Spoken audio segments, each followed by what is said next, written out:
સુરત શહેરમાં ચડ્ડી ગેંગ ફરી સક્રિય થયાનું ચિંતાજનક ચિત્ર સામે આવ્યું છે. છેલ્લા કેટલાક સમયથી શાંતિનો માહોલ રહેતા સુરત શહેરમાં ફરીથી ચોરી અને લૂંટની ઘટનાઓ એ લોકોમાં ચિંતા મૂકી દીધી છે. તાજેતરમાં બ્રાહ્મણ ફળિયા વિસ્તારમાં સીસીટીવી ફૂટેજમાં ચડ્ડી ગેંગના શંકાસ્પદ સભ્યો દેખાયા છે, જે બાદ લોકોએ પોલીસમાં ફરિયાદ નોંધાવી છે.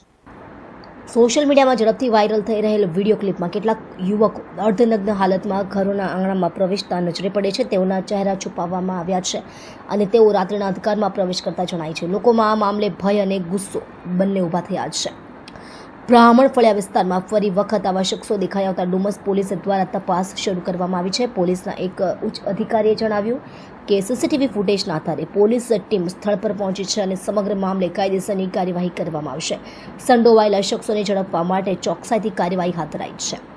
વિસ્તારના રહેવાસીઓનું કહેવું છે કે હવે રાત્રે ઘરની બહાર જવું પણ મુશ્કેલ બન્યું છે. પોલીસે કડક પગલાં લેવા જોઈએ. સ્થાનિક લોકોની માંગ છે કે પેટ્રોલિંગ વધારવામાં આવે અને આવા તત્વો સામે કડક પગલાં ભરવામાં આવે. હાલ સુધી કોઈ વ્યક્તિને પકડવામાં આવી નથી, પરંતુ પોલીસ દ્વારા તીવ્ર તપાસ ચાલુ છે. જે કોઈ પાસે વધુ માહિતી હોય તેમણે તાત્કાલિક સ્થાનિક પોલીસ સ્ટેશનમાં સંપર્ક કરવા અપીલ કરવામાં આવી છે.